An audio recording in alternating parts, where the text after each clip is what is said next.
19절이 반 잘렸는데요. 여기까지 보겠습니다. 하나님은 우리를 택하셨습니다. 오늘 이 사도행전 9장이 굉장히 중요합니다. 올해 들어서 우리가 하나님 우리 교회에 주신 말씀이 사도행전 말씀인데, 사도행전 말씀을 쭉 진행하는 동안에 우리에게 맡기신 그 현장에 계속해서 전도운동이 아마 일어나게 될 겁니다. 이 사도행전에 일어나는 응답들이 올해 많이 나타나게 될 겁니다. 이 하나님이 우리에게 주신 말씀을 주실 때는 다 이유가 있어요. 성경에 보면은 제일 패턴이 있거든요. 중요한 패턴이 뭐냐면 하나님이 말씀을 미리 주십니다. 그리고 이 말씀을 주시고 우리를 하여금 기도하게 하시고요. 기도한 다음에 하나님이 거기에 그대로 응답을 하시겠는, 이게 패턴이거든요. 그래서 하나님은 어제나 오늘이나 내일이나 이게 시간이 없으시기 때문에 항상 오늘이거든요. 하나님은. 그렇기 때문에 우리에게 미리 말씀, 우리 입장에서는 미리 말씀을 주시는 건데 하나님은 현재 진행형으로 주시는 거예요. 그러니까 그 말씀이 당연히 응답될 수밖에 없잖아요.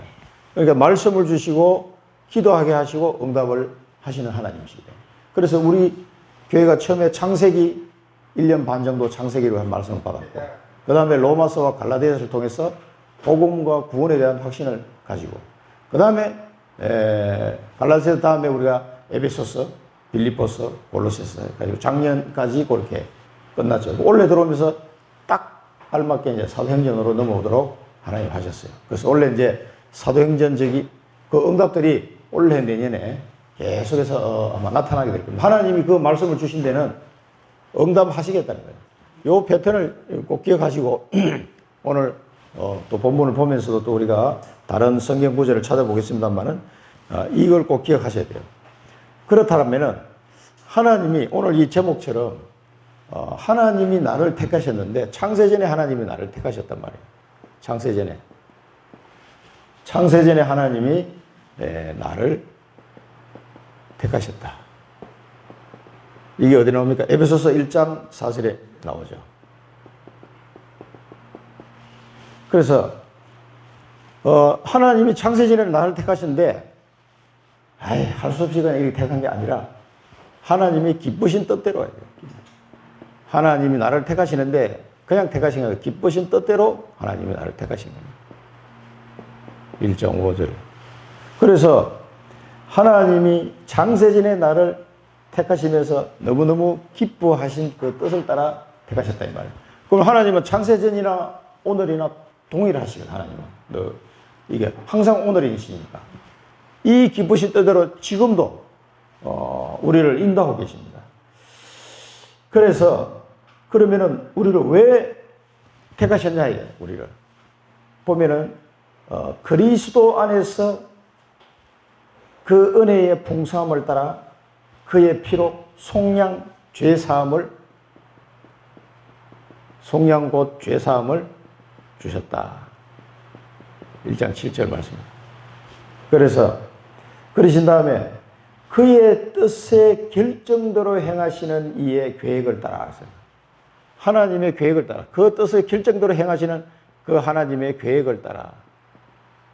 자, 이렇게 하나님이 창세전에 우리를 기쁘신 뜻대로 택하시고 속량 제사함을 주신 것은 그리스도 안에서 하나님의 계획이 있다는 계획이에요. 하나님의 계획을 따라 예정을 입어 이 계획을 따라 예정하신 거예요. 우리 노미재 집사님을 하나님이 어디에 태어나게 하셔가지고 이미 다 예정을 해놓고 청주로 시집오게 해가지고 예수 믿게 딱 하나님 이렇게 예정이 돼 있다는 얘기죠. 이게 너무 신기한 일이란 말이에요. 이 예정을 따라 하나님 뭘 해줬냐면은 성경에 보면 우리를 기업으로 삼았다. 기업. 이게요. 여기에 1장 11절에 나옵니다. 우리를 하나님의 기업으로 삼으신 거예요. 그러면은 기업으로 삼았으면 이게 유산, 상속 그런 의미도 포함되어 있습니다만 이 하나님의 계획을 따라 우리를 예정하시고 기업으로 삼으셨으면은 뭔가가 하실 일이 있다는 거죠. 무슨 일을 하겠습니까? 그의 영광에 찬송이 되게 하려 하십니다. 그의 영광에 찬송이 되게 하십니다. 요게 1장 12절에 그의 영광에 찬송이 되게 하십니다. 뭘 가지고 우리가 그의 영광에 찬송이 되게 하겠습니까? 우리를 기업을 삼으셔가지고 나를 통해서 하나님이 영광 받으시고 찬송 받으시는 그런 일들을 하시겠다는 거예요. 그게 세계복음화입니다. 청주복음화. 세계복음화 중에서 하필이면 청주로 우리를 보내셔가지고 이 일을 하시겠다는 거예요. 이게 창세전부터 하나님이 예정하시고 계획하시고 그 때가 참 경륜을 따라서 예정하신 그 일들을 이루어 가시는 거예요. 우리를 기업으로 삼으셔가지고. 그래서 이런 배경을 우리가 이해를 하고 유 목사님이 늘 말씀하시는 절대 언약. 그래서 어느 날 시간표가 되니까 우리는 이런 언약이 있는 줄도 몰랐는데 사도행전 1장 1절, 3절, 8절 138 언약을 어느 날 나를 하여금 알게 하셨단 말이에요. 138 언약을. 이게 138 언약이 뭡니까? 사도행전 1장 1절 오직 그리스도 외에는 구원의 길이 없단 말이에요. 그래서 오직 그리스도 이 언약만 붙잡아라. 인간이 살아날 수 있는 길은 이 길밖에 없다는 말이에요. 인간의 어떤 힘과 능력으로도 해결할 수 없는 인간의 근본 문제를 해결할 수 있는 길, 그리스도. 그리고 그리스도를 통하여 하나님은 하나님의 나라를 이 땅에 확장시킬 하나님의 계획을 가지고 있단 말이에요. 하나님의 나라, 이 언약을 붙잡아서 세계복음화. 그래서 우리는 우리에게 성령의 충만을 은혜 주시고 땅끝까지 예수 그리스도의 정인으로 세우시겠다고 약속하셨습니다. 이 약속을 믿어야 돼요. 이게 하나님의 절대 언약입니다. 이 하나님의 절대 언약을 이 학교에서도 배우지 못하고 어디서도 듣지 못했는데 하나님의 말씀을 통해서 어느 날 내 귀에 들려왔단 말이에요. 이게 하나님의 창세전에 계획한 하나님의 뜻입니다. 이 언약을 어떻게 내가 알게 되었으며 믿게 되었고 이 언약을 또 붙잡게까지 되었는지 너무 신기한 일이에요, 사실 이게. 그래서 이 절대 언약을 붙잡는 자는 완전히 다른 새로운 인생이 되는 겁니다. 그래서 이 절대 언약을 하나님이 우리에게 들려주시고 그것을 붙잡게 하신 데는 하나님의 나를 향한 하나님의 절대 계획이 들어있습니다. 하나님이 절대 계획을 가지고 이미 계획을 다 세워놨어요. 우리 인생의 마스터 플랜을 하나님이 다 가지고 계시는 겁니다. 이 계획을 가지고 우리를 이 언약을 붙잡도록 하신 거죠. 그래서 하나님이 우리에게 청주라는 현장을 맡기는 거예요. 나에게 주신 현장, 아브라함에게 가나안 땅을 가게 하신 그 하나님이 나에게는 청주로 가게 하신 거예요. 이 청주에 대한 하나님의 절대 계획이 내게 와 있다는 것. 이를 위하여 나를 기업 삼으시고 나를 택하셨다는 사실을 아셔야 돼요. 이 사실을 붙잡아야 돼요. 아니 뭐 살다 보니까 뭐 직장 따라 청주에 오고 뭐 또 결혼하다 보니까 청주로 왔지. 내가 무슨 뭐 청주 복음하냐. 우리는 보통 그렇게 산단 말이에요. 그게 아니라는 그렇게만 생각하는 것은 전부 사단한테 속는 겁니다. 하필이면 내가 왜 이 청주 현장에 살고 있는지, 하필이면 하나님이 왜 내 아들을 자폐 아이로 주셔가지고 그 자폐 현장을 보게 하셨는지 이런 것들이 정리가 안 되면은요 인생의 답을 찾을 수가 없어요. 답을.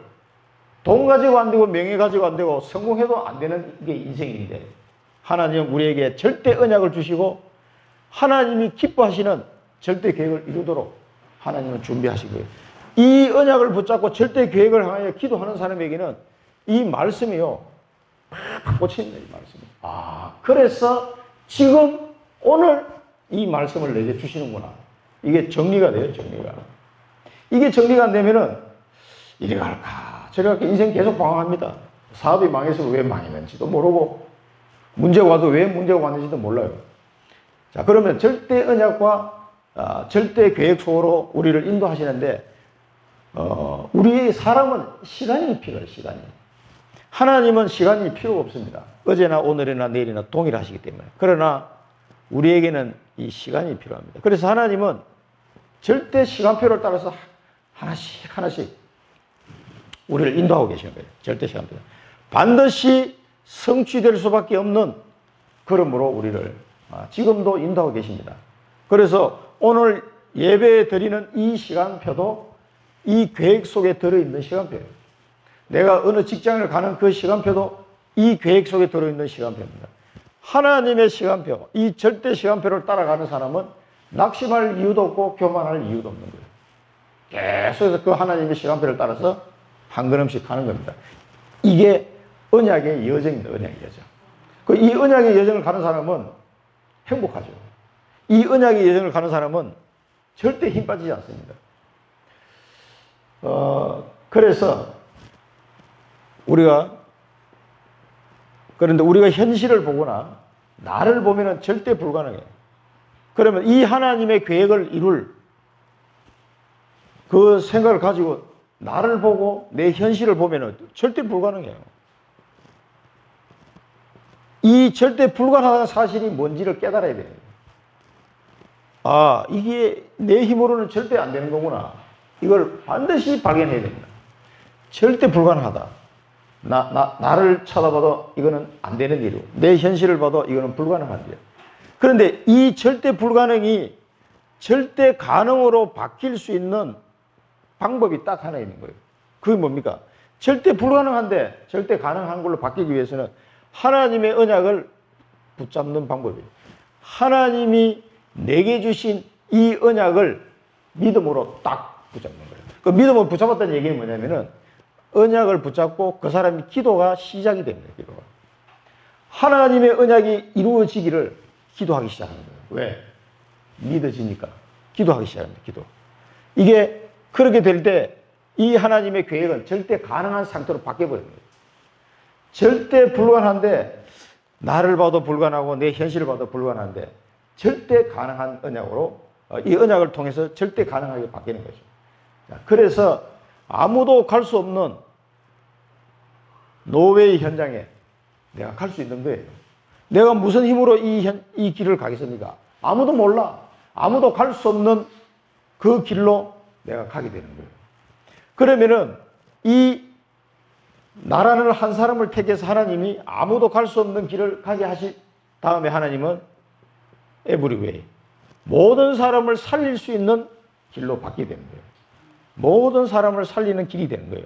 내가 갔던 그 길이 그냥 나 한 사람에게 언약으로 주신 길인 줄 알았는데 그 나 한 사람을 통해서 하나님의 모든 사람을 살리는 길이 된다는 거죠.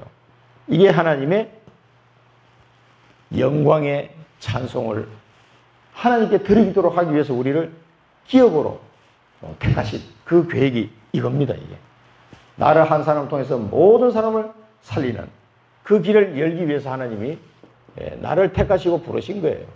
오늘 여기에 중요한 두 사람이 나옵니다. 아나니아와 사울이라는 청년이 나오죠. 자, 첫 번째 뭡니까? 이 사울이 성경의 지식은 많은데 복음을 몰라. 그리스도가 누군지를 모르니까 예수 믿는 사람을 다 잡아 죽이는 거예요. 전혀 자기가 알고 있는 성경 내용하고는 전혀 반대 방향으로 살아왔던 거죠. 그러다가 다메섹으로 가는 길에서 부활하신 예수님을 만나게 됩니다. 이 사람을 보니까 여전히 위협과 살기가 등등했어요. 위협하고 살기가 등등했어요. 그래서 이 다메섹에, 지금 외국이잖아요. 자기 나라도 아니에요, 이제. 외국에 있는 크리스찬들을 잡아 가두기 위해서 공문을 받아가지고 결박하기 위해서 지금 가는 길이라니까요. 이게 뭡니까? 잘못 알고 있는 내 생각, 내가 알고 있는 틀, 사상의 틀, 그리고 나의 고집, 이런 거 가지고 이 사람은 인생을 살아온 거예요. 사울이. 이렇게 살아오다가 중요한 순간을 맞이하게 됩니다. 하나님이 창세전에 이 사울이라는 사람을 택하시고 기쁘신 뜻대로 딱 준비하고 있다가 이 다메섹으로 가는 그 시간표에서 하나님이 사울을 꺾으신 거예요. 이 시간표가 사울의 인생에 완전 전환점이 되는 시간표가 온 겁니다. 예수 그리스도와의 만남의 시간표. 여러분도 내 인생 어느 시간표인가는 반드시 예수 그리스도의 만남의 시간표가 있어야 됩니다. 아니, 나 예수 믿었는데요. 아니에요. 그래가지고 되는 게 아니에요. 진짜 예수 그리스도 만나는 시간표가 딱 부닥쳐 와야 돼요. 그래서 이 시간표가 오지 않으면, 나의 담의색, 이 시간표가 오지 않으면 그 사람 정상적인 신앙생활 절대 불가능합니다. 이게 이제 우리 그 바울 신학 공부할 때 숙제예요, 숙제. 자, 나의 담의색을 적어 오시오. 이게 이제 숙제란 말이에요.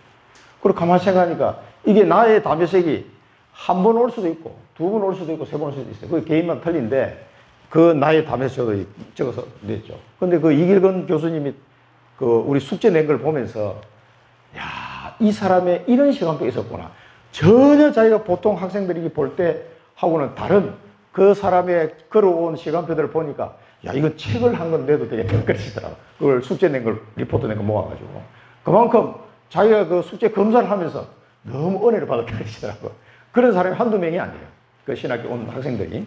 그래서 저도 이 담의색이 저에게는 3번 있었습니다. 3번, 지금까지. 1983년도에 첫 번째 담의색이 있었어요. 하나님 앞에 완전히 엎드려지는 시간이었어요. 아버님 사업이 다 망하고, 대학 졸업하고 와보니까 완전 집은 엉망이 돼버렸어요. 그러니까 나는 이제 군대를 가야 되는데 어떻게 합니까? 그때 뭐 신앙생활 한지 몇 년 되지 않고 초신자니까 기도할 줄도 잘 몰라요. 근데 이상하게 내 마음속에 아무 방법이 없으니까 하나님 앞에 기도해야 되겠다. 이 생각이 25살 때. 그래서 엎드려서 3일 동안 깊은 기도 속으로 하나님이 인도해 주셨어요. 그래서 난 눈물을 흘리면서 기도하는 사람이 이해가 안 됐었는데, 그때 나도 모르게 눈물이 확 쏟아지는데 이거를 주체를 할 수가 없어요. 안 흘리려고 하는데 계속 눈물이 나는 거예요. 그 하나님 앞에 엎드려 3일 동안 기도하면서 우리 가정을 살려달라고 기도한 거예요. 어머니 아버님도 살려주시고, 이게 집안 형편이 막 다 죽게 생겼어. 너무 힘들으니까. 나는 군대를 가버리면 용돈도 줘, 먹을 것 줘, 옷도 줘, 다 준단 말이에요. 장교로 가야 되니까 월급도 꽤 괜찮게 나오고. 나는 가면 이제 생활할 수가 있는데, 남아있는 가족들 생각하니까, 아니, 군대 가는 사람이 남아있는 가족을 걱정하는 사람은 별로 없을 거예요. 저는 특이한 케이스였어요. 그리고 여동생도 걱정되고, 아유, 학교도 못 갈 것 같은데 돈이 없어서. 와, 어머님은 뭐 돌아가실 것 같고, 그게 쓰러지기도 하고 하셨으니까. 여러 가지 뭐 걱정이 되는 거예요. 그러니까 하나님이 내게 이 담의색을 주신 거예요. 딱 엎드려 기도하는데 너무나 신기하게도 예수님이 내 앞에 서 있는 듯한 느낌. 그런 느낌이 내 난생 처음이었어요. 그렇게 기도하는데 그 기도를 하나님이 다 응답하셨어요. 그 3일 동안 울면서 기도하면서 제가 뭐라고 그랬냐면, 그때 지금 생각하면 굉장히 좀 약간 웃기는 그게 있는데, 약속이었는데, 그럼 제가 지금부터 올바로 예배를 드리도록 하겠습니다. 이렇게 기도했어요. 하나님 이 응답을 들어주시면 나는 이제 예배 안 빼먹고, 내가 가능한 한, 하여튼 하나님께 예배 드리는 시간을 내가 빠지지 않겠다. 그 약속을 하나님께 했어요. 그 당시에서 내가 할 수 있는 최고의 답변이었어요. 하나님께. 뭐 아는 게 아무것도 없으니까. 그래, 그때부터는 새벽 기도를 가려고 새벽에 일어나는데 교회 가니까 문이 닫혀서 돌아오기도 하고 그랬어요. 처음 가보니까 어떻게 들어가야 될지도 모르겠고 그랬던 기억이 납니다. 그러니까 그 시간표를 통해서 하나님이 제 마음을 완전히 바꿔놨어요. 그래서 군대 입대해가지고 그 훈련 4주 정도 지나고 나면은 이제 예배를 드리도록 허락을 해줘요. 그리고 그 충성대 그 교회에 이제 간 거죠. 야, 예배 드리러 갔는데 그냥 뭐 예배 드리겠습니다. 목사님이 군목이 종땡 딱 치는 순간부터 눈물이 쏟아지는데, 끝까지 그 찬송하는 사람, 뭐 성경 읽는 사람, 뭐 기도하는 사람, 또 목사님이 말씀을 선포하는 이 모든 게 내게는 막 천국이 온 것 같은 거죠. 이거 막 견딜 수가 없는 거예요. 그러니까 막 계속해서 눈물이 쏟아지는. 그래서 내 옆에 같이 간 친구도 있는데 둘이서 손잡고 얼마나 울었나죠. 그렇게 눈물을 흘리면서 기도를, 예배를 드린 지 기억이 나요. 이제 왜냐면 나는 예배를 회복했다고 하나님이 이제 결단을 했잖아요. 그래서 군대 가서 이제 예배를 드리기 시작한 거예요. 정상적으로. 그러니까 막 얼마나 감격이 되는지 말로 다 할 수 없어요, 말로. 그 시간표가 있었습니다. 두 번째 담의색은 우리 다락방 이 강성교사님 만나서 이 공장에, LG반도체 그 공장에 2,000명이 있는데 이 공장에 하나님이 나를 택하셨다면 내가 이 공장의 전도사로 살겠습니다. 이 기도하는데요. 1996년 1월 달이에요. 이제 강성 교사님이 이제 우리 결단의 기도 한번 합시다. 알겠습니다. 그리고 둘이 손잡고 막 기도를 하는데 그때도 눈물이 왜 그렇게 쏟아지는지, 이 현장에 지금까지 단 한 명의 전도자도 없었기 때문에 복음운동이 안 일어난 거다. 하나님이 집사님을 택하셔가지고 지금 전도운동을 일으키려고 하는 것이다. 그게 믿어지느냐? 같이 기도합시다. 믿어지면 기도합시다. 그런데 내 마음에 믿어지는 거예요. 하나님이 부족하지만 나를 택하셔서 이 현장에 복음운동 하려고 하시는구나. 그걸 붙잡고 기도한 거예요. 그때 저에게는 나의 다메섹이 있어요. 그때부터 전도운동이 막 일어나기 시작한 거예요.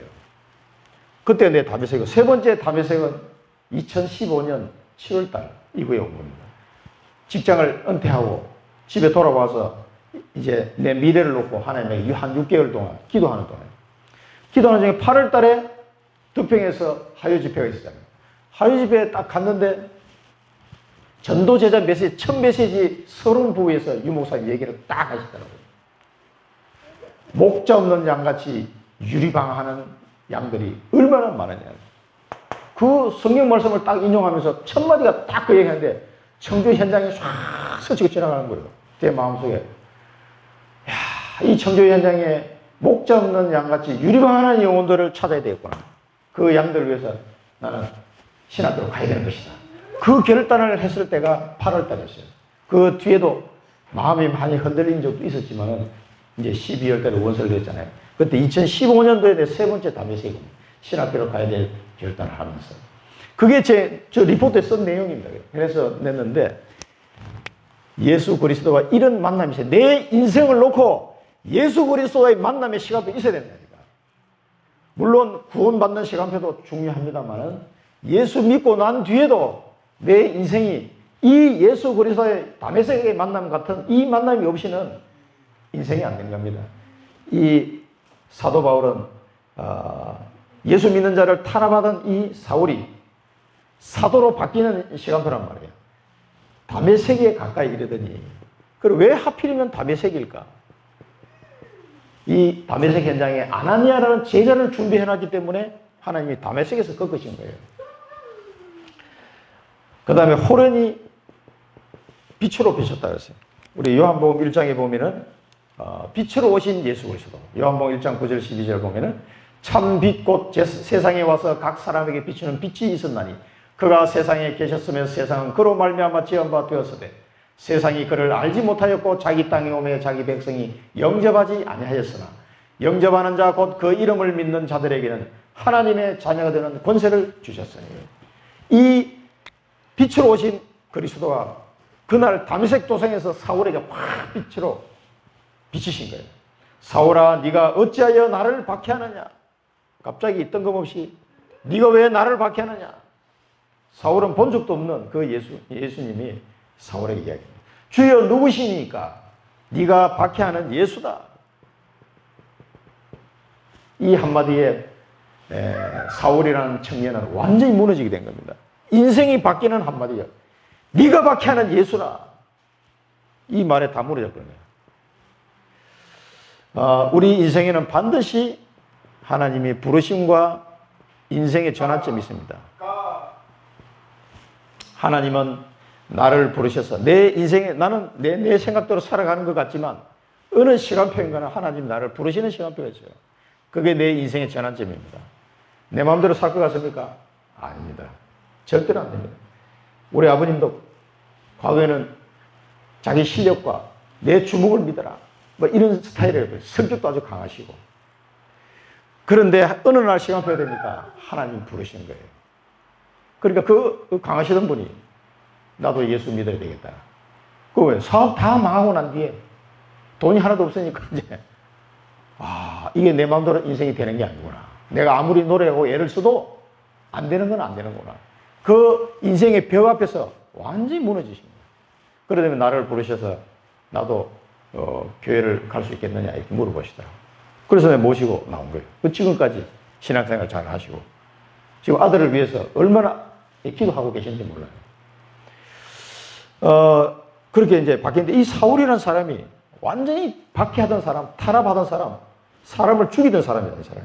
그런 사람이 사도로 바뀌었습니다. 이제 이를 부르시면서 하나님은 이게 이제 그 아나니아에게 한 말이면 이 사울에게 네가 행할 것을 이룰 자가 있다. 네가 행할 것. 앞으로 이제 사울이 어떤 사명을 가지고 살아야 될까 행할 것을 이룰 자가 있다. 그래 하나님이 시킬 일이 있는 거죠. 이 기업으로 부르신 겁니다. 그 다음에 아무것도 보지 못하고 끌려 다메섹으로 끌려갔습니다. 이제 이 빛이 확 비쳐버리니까 눈이 안 보이는 거죠. 이 안 보이는 상태로 더듬거리면서 이제 끌려간 거예요. 다메섹으로 끌려 들어가서 그 다음에 사흘 동안 먹지도 않고 마시지도 않고 뭐 했겠습니까? 기도했겠죠. 자기 인생을 돌아봤겠죠. 4일 동안. 먹지도 못하고 마시지도 못하고. 이 밤이 넘어가겠습니까? 지금 이 상태에서. 자기 인생의 최대한 어떤 고비라고도 할 수 있고 어떤 벽에 딱 부닥친 거예요. 사흘 동안 기도하면 깊은 기도 속으로 들어간 겁니다. 이게. 이럴 때 나에게 잘못 각인된 이 각인이 변화되는 거예요. 각인 변화. 완전히 탈바꿈하는 시간이에요. 나를 내려놓는 시간이에요. 나를 내려놓는 시간이에요. 이 시간표가 있어야 됩니다. 이게 유목사님 늘 말씀하신 대로 깊은 기도, 사흘 동안 깊은 기도 속으로 들어간 겁니다. 집중해서 나는 어떻게 해야 되나? 내가 누군가? 그 예수라는 분이 과연 그리스도가 맞았구나. 부활하신 게 맞구나 하는 걸 이제 확인이 되었으니까 자기가 알고 있는 성경 지식을 재정리하는 시간이 됐을 거예요. 우리가 예레미야 33장 1절 3절에 보면은 예레미야가 아직 시위대 뜰에 갇혀 있을 때 여호와의 말씀이 그에게 두 번째 임하니라. 이 말씀이 임하는 겁니다. 오늘도 예수님이 말씀하셨어요. 네가 행할 것을 알려줄 자가 있다. 말씀이 그에게 두 번째 임하니라. 이르시되 일을 행하시는 여호와, 그것을 만들며 성취하시는 여호와, 그의 이름을 여호와라 하는 네가 이와 같이 이르시도다. 너는 내게 부르짖으라. 내가 네게 응답하겠고 네가 알지 못하는 크고 은밀한 일을 네게 보이리라. 말씀하시고 기도하라고 하시는, 응답하겠다는 겁니다. 이게 하나님의 방법이죠. 그래서 사흘 동안 사울이라 하는 이 사람은 깊은 기도 속으로 들어가게 된 겁니다. 우리가 여기서 붙잡아야 될 언약입니다. 이 사울의 다메섹을 보면서 우리가 붙잡아야 될 언약. 예수님이 찾아오신 내 인생의 다메섹, 예수 그리스도를 진정으로 만나는 내 인생의 다메섹을 반드시 찾아야 됩니다. 이것을 체험하라. 내 인생의 다메섹을 반드시 체험하는 겁니다. 이 체험이 없이는요, 내 인생의 주인이 나야. 이 주인이 바뀌는 거라니까, 주인이. 내 인생의 주인이 내가 아니고 그리스도가 내 주인이구나. 이 사실을 진실로 발견하게 되는 시간표. 이게 없이는요, 아무것도 할 수 없습니다. 그리고 하나님이 내게 주시는 언약을 발견하게 되는 거예요. 내게 주신 언약이고. 그래서 하나님이 나를 창세전에 택하시고 나를 기업으로 삼으셨구나. 이걸 이제 알게 되는 거죠. 내 인생의 다메섹을 꼭 체험하시기 바랍니다. 너무너무 중요한데요. 그 다음에 여기 보면은 아나니아라 하는 제자가 있습니다. 아나니아. 자, 제자. 그때에 하나님이 그 시간표가 다 있어요. 그때에 다메섹이라는 장소에, 다메섹에 누가 있어요? 아나니아. 참 신기합니다. 이 사람이 너의 제자래, 제자. 한번 보세요. 이 사울이 이제 공문을 들고 이제 잡아 죽이러 가잖아요. 그럼 다메섹으로 가는데 하나님이 여기서 안 막았으면 아나니아도 붙잡혀가지고 죽을 판이라, 지금. 아나니아는 소문을 들었을 거 아니에요. 저 사람이 이런 일을 했고 지금 다메섹으로 오고 있다. 그럼 아나니아가 이 다메섹에서 얼마나 기도했겠어요? 오면 자기도 잡혀갈 판인데. 기도하는 아나니아가 있는데 그 앞에서 하나님이 확 꺾어버린 거예요. 그래서 이 아나니아에게 사울을 하나님 붙이신 거죠. 언제 어디서 누구를 만나느냐, 이게 무지하게 중요합니다. 이게 전부 하나님 시간표예요. 제가 금요일 날 만났던 그분도, 김진숙 씨도 그렇게 인생이 힘들고 우울감에 빠져 있다가 딱 만나고 예수 그리스도 저 별말도 안 했는데 바로 영접을 하셨어요. 그래서 계속 예수 그리스도가 누군지를 매주 금요일 날 만나서 이 말씀으로 양육을 하려고 생각 중인데 바로 예수님 영접하시더라고요. 그래서 그 닭똥 같은 눈물을 흘리는 거 보니까 많이 힘들게 살았구나 하는 걸 느낌이 왔어요. 저도 힘든 인생이 있었잖아요. 그 심정을 누구보다 제가 잘 알죠. 그때에 다메섹에 아나니아라는 제자가 하나님이 예배해 놓으시고 환상 중에 부르셨다. 이 말은 환상 중에 이 사람을 부르던 말은 계속 이 사람 기도의 사람이라는 게 알 수가 있어요. 고스톱치다가 환상을 보는 게 아닙니다.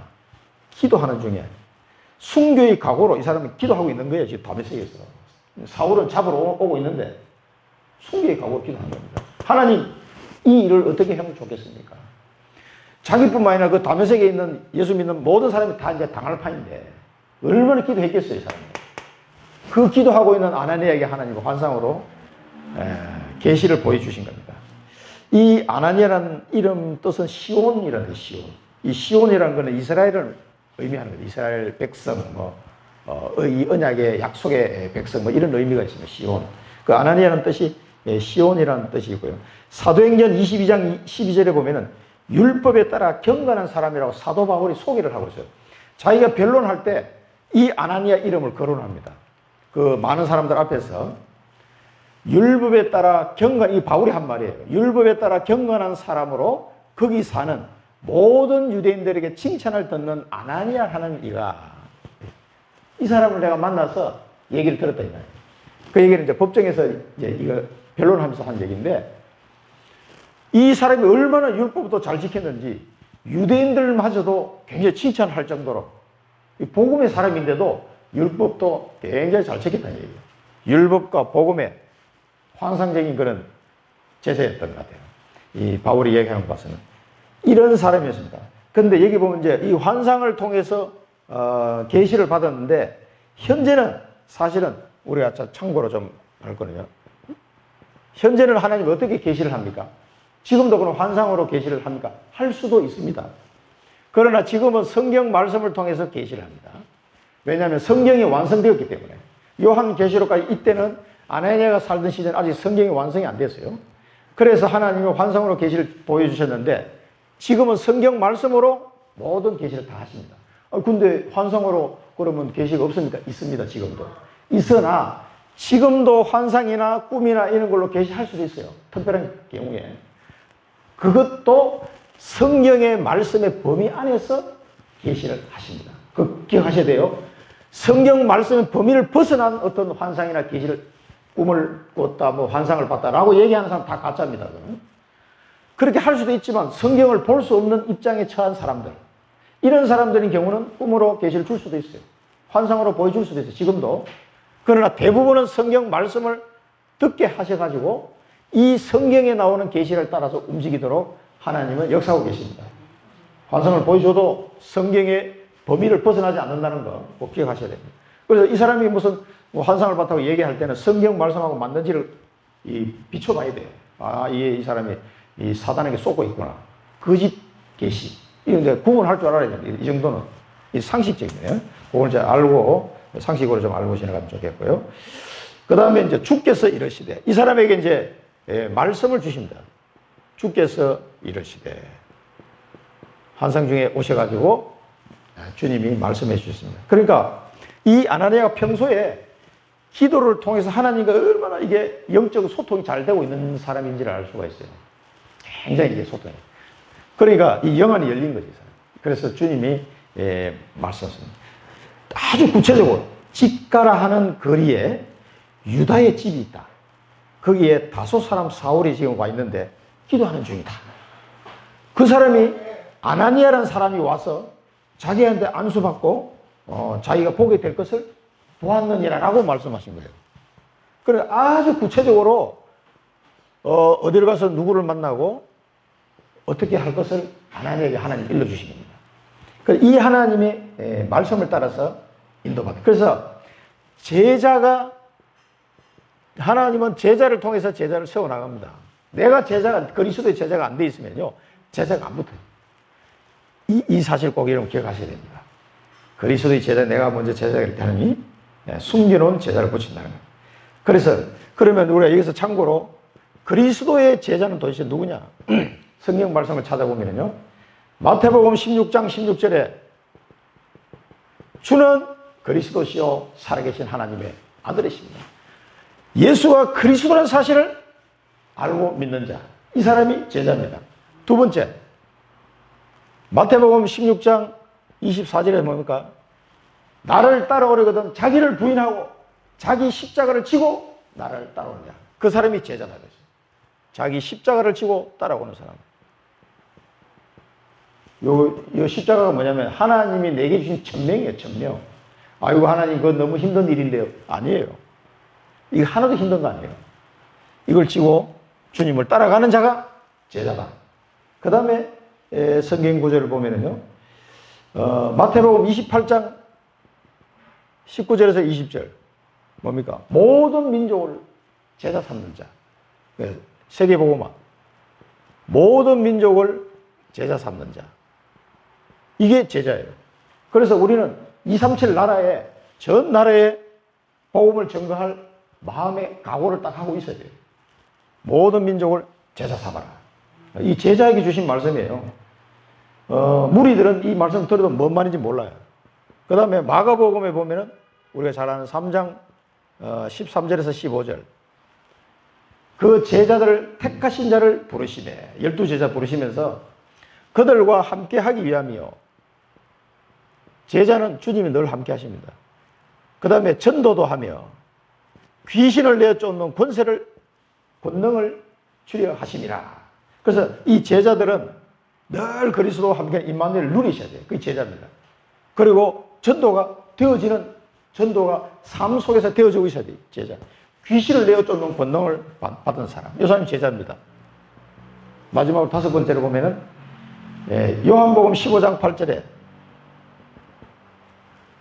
너희가 많은 열매를 맺어야 할지니 그러면 하나님께 영광이 될 것이다.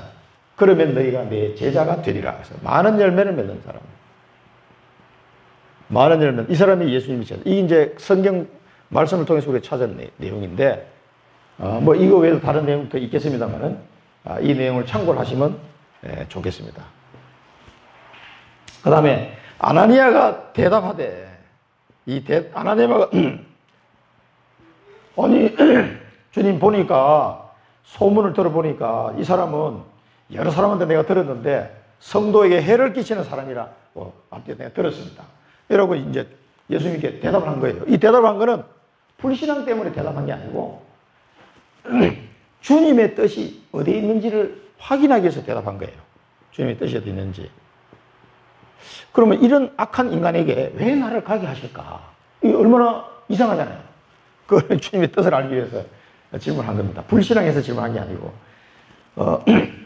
그리고 주의 이름을 부르는 모든 사람을 결박할 권한을 가지고 지금 다메섹으로 오고 있는 중인데, 그리고 이제 다메섹에 들어온 것 같은데 내가 그 사람한테 왜 가야 됩니까? 이제 주님의 뜻이 뭔지를 물은 거죠. 이게 제자입니다. 여기서 우리의 미션은 주님의 쓰시는 제자의 그릇을 준비하라. 주님이 쓰실 제자의 그릇. 여러분, 제자의 그릇을 준비하시기 바랍니다. 제자의 그릇을 준비를 뭐 어떻게 합니까? 제자의 그릇을. 말씀 흐름을 묵상하셔야 돼요, 말씀. 이 말씀의 흐름을 묵상할 수 있어야 돼요. 그럼 여러분, 제자의 그릇으로 준비가 되어집니다. 말씀 묵상도 안 하고 제자 택도 없습니다. 그 다음에 훈련 받으세요, 훈련. 우리 본부 훈련을 자기 시간표 따라 훈련을 받으시고 하나님이 내게 주는 현장에 늘 가야 돼요. 이 전도 현장에 나에게 주신 전도 현장으로 늘 갈 수 있어야 돼요. 여러분 제자의 그릇이 다 키워집니다. 현장에 안 가면 절대 제자로 세워지기 어렵다. 불가능하다는 걸 아시고요. 세 번째 마지막으로 하나님이 사울에게 천명을 주셔서 천명. 이 사울에게 하나님이 가장 중요한 만남의 축복을 허락하십니다. 여러분도 현장에서 이런 만남의 축복을 우리가 있는 현장에서 이 사울 같은 앞으로 세계를 살릴 엄청난 사람을 내게 붙일지도 몰라요. 이 아나니아와의 만남, 이 만남의 축복을 하나님이 주셨습니다. 그래서 아나니아가 이 사람에게 안수하기로 했죠. 안수하고 주 예수께서 나를 보냈다. 형제 사울아. 이 원수 사울한 걸 형제 사울아. 이 아나니아는 벌써 예수님이 하신 말씀을 듣고 이제 알게 된 거죠. 의심치 않고 형제 사울아. 주 예수께서 나를 보내어 너를 다시 보게 하고 성령 충만한 은혜를 주신다고 말씀하셨다. 안수하면서 이 얘기를 하게 된 거죠. 성령 충만한 은혜를 주시겠다. 그래서 하나님이 이 아나니아는 초대교회의 중직자도 아니에요. 평신은 완전히. 그런데 제자야. 이 사람이 안수기도를 했다니까. 이거 상상이 됩니까, 이거? 그 앞으로 사도가 될 그 사람을 평신도가 안수기도를 해줬다니까. 이게 참 지금 생각을 하면서 상상이 안 가는 일이죠. 그래서 이 사람이 성령 충만 은혜를 받게 된 거예요. 그런데 즉시 치워졌어요. 이렇게 안수기도 하는 순간 즉시 눈에서 비늘 같은 것이 벗어져 보게 되었더라. 그러니까 안수받고 난 뒤에 세례를 받았어요. 좀 뒤죽박죽인 것 같은데 한꺼번에 이게 이루어지는 거예요. 그리고 세례를 받고 먹고 강건해졌더라. 하나님이 그 문제를 통해서 항상 보면은 그 사람을 치유하시고 하나님의 귀한 제자로 세우시는 이 하나님 계획이 다 들어있습니다. 그래서 아나니를 보내가지고 치유하시고 안수하고 세례 주고 강건케 하셨습니다. 치유의 역사가 일어나요. 여기서 사울이 치유된 거는 그 영적 치유, 마음 치유, 생각 치유, 육신 치유 한꺼번에 지금 다 일어난 거예요. 완전히 새 사람이 됩니다. 새 사람. 그러면서 마지막으로 이 사울이 할 일을 전달합니다. 천명 전달. 뭐라고 하십니까? 내 이름을, 예수 그리스도 이름을 이방인들과 임금들과 그리고 이스라엘 백성들에게 전하기 위하여 택한 나의 그릇이다. 이스라엘 사람들에게 전하기 위한 택한 나의 그릇이다. 이 천명 전달이 된 거죠. 그 다음에 내 이름을 위하여 고난을 받게 될 것이다. 어떻게 고난받을 것을 전달했습니다. 성경 구절을 여기 한두 구절만 보면은요. 넘어가겠습니다. 바울이 나중에 디모데에게 한 편지에 나온 얘기예요. 내가 전에는 비방자요, 박해자요, 폭행자였으나 도리어 긍휼을 입은 것은 내가 믿지 아니할 때 알지 못하고 행하였습니다. 우리 주의 은혜가 그리스도 예수 안에 있는 믿음과 사랑과 함께 넘치도록 풍성하였도다. mit보다 모든 사람이 받을 만한 이 말이여. 그리스도 예수께서 죄인을 구원하시려고 세상에 임하셨다 하였도다. 죄인 중에 내가 괴순이라. 자기 자신이 과거에 했던 과거에 있으니까 자기 제자 디모데에게 이 편지를 쓴 거예요. 나는 죄인 중에 괴수였다 사실은. 그런 내가 예수 그리스도 은혜로 말미암아 이렇게 사도로 살아가게 됐다는 걸 고백하는 내용이에요. 고린도 교회에서 비슷한 내용을 얘기했어요. 맨 나중에 만삭되지 못하여 난 자 같은 내게도 보이셨느니라. 부활을 증언하면서 한 얘기입니다. 나는 사도 중에 가장 작은 자라. 나는 하나님의 교회를 박해하였으므로 사도라 칭함 받기를 감당하지 못할 자니라. 그러나 내가 낮은 것은 하나님의 은혜로 된 것이니 내게 주신 그의 은혜가 헛되지 아니하여 내가 모든 사도보다 더 많이 수고하였으나 내가 한 것이 아니요 오직 나와 함께 하신 하나님의 은혜로라. 이 고린도 교회에 보낸 편지죠. 그래서 사도 바울은 이 하나님의 언약을 붙잡고 그 수많은 고난의 길을 감사하며 당당하게 걸어가게 됩니다. 그래서 어디까지 갑니까? 로마까지. 로마 복음화까지. 가이사 때 서야까지. 로마도 보아야 하리라. 사도행전 19장 21절.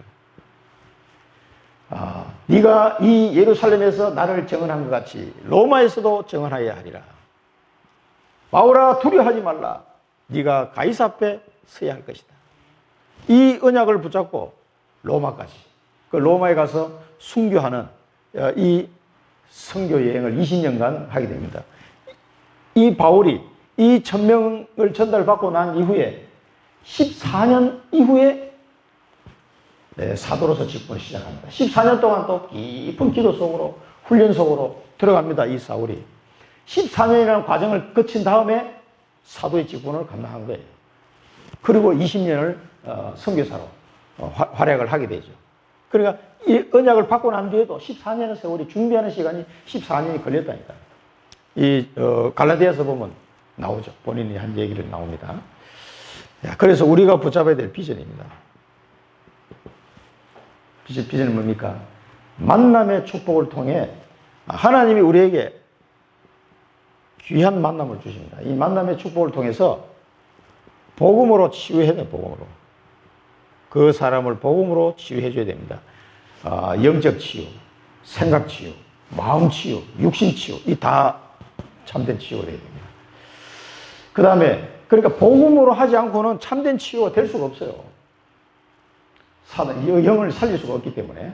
그 다음에 치유하고 그 사람을 제자로 양육해야 됩니다.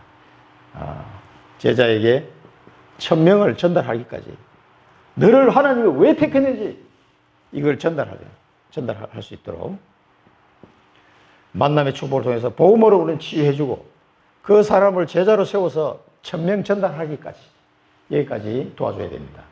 이게 이제 이렇게 할 전도자로 하나님 우리를 부르셨다. 이 사실을 꼭 붙잡으시고요. 결론입니다. 그러면은 오늘 이게 나의 다메섹, 우리 청주 임마누엘교회 모든 성도들은 이 나의 다메섹을 체험해야 됩니다. 지금 뭐 교회 왔다가 안 왔다가 왔다 갔다 하는 사람도 많이 있는데 진짜 이 다메섹을 체험하셔야 돼요. 그리고 하나님이 나를 제자로 부르셨구나. 이 사실을 아시고 이 귀한 사명이 내게 있습니다. 복음으로 사람을 치유하고 제자로 세우고 천명을 전달하는 엄청난 일들이 하나님이 내게 주신 일들이 있습니다. 그러기 위해서는 이걸 위해서 우리는 서밋타임을 가져야 돼요. 매일 아침, 낮, 밤에 하나님과 소통을 많이 하면 할수록 이익입니다. 내가 영적으로 눈이 열리게 돼요. 영적 서밋이 되기 때문에 하나님과 소통하는 깊은 기도 시간을 가지셔야 됩니다. 서밋타임을 꼭 가져야만 아나니아, 사울 같은 제자로 우리가 설 수 있습니다. 그 다음에 서밋 자세를 갖춰야 됩니다. 서밋 자세. 그럼 서밋 자세를 갖추려면 한 가지만 유의하시면 됩니다. 서밋 자세를 갖추는 것은 그리스도가 나의 주인이 되면 됩니다. 이것만 확실히 바뀌면은 그때부터 하나씩 갱신이 되어 갑니다. 이 부분만 되면 서밋 자세를 갖춘 사람입니다. 그리스도가 내 인생의 주인이라는 것을 진짜 알고 가는 사람. 그건 서밋 자세가 딱 갖춰진 거죠. 그 다음에 우리는 서밋 그릇을 갖춰야 됩니다. 서밋 그릇을, 제자의 그릇, 이 잘 보시고요. 참고하시고요. 말씀 묵상, 훈련, 현장 하는 거.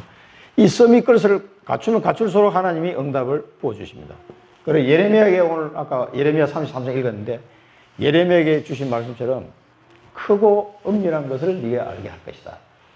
너는 내게 부르짖어라. 그래서 이 서밋 그릇으로 갖춰지면 하나님이 중요한 응답들을 나를 통해서 이루어 가시게 될 겁니다. 기도하겠습니다.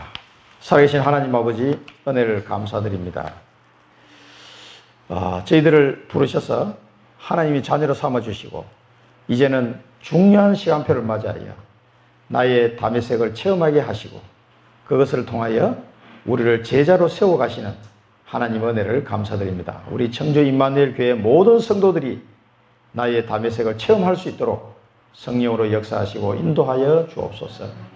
그 시간표를 통해서 정말 아나니아 같은, 사도 바울 같은 제자들로 일어나게 하시고 또 그들을 통해서 또 귀한 제자들을 세워나가는, 만나는 많은 사람들을 치유하고 제자로 세워나가는 축복이 된 삶을 누릴 수 있도록 인도하여 주옵소서. 우리 주 예수 그리스도 이름으로 감사하며 기도드립니다. 아멘.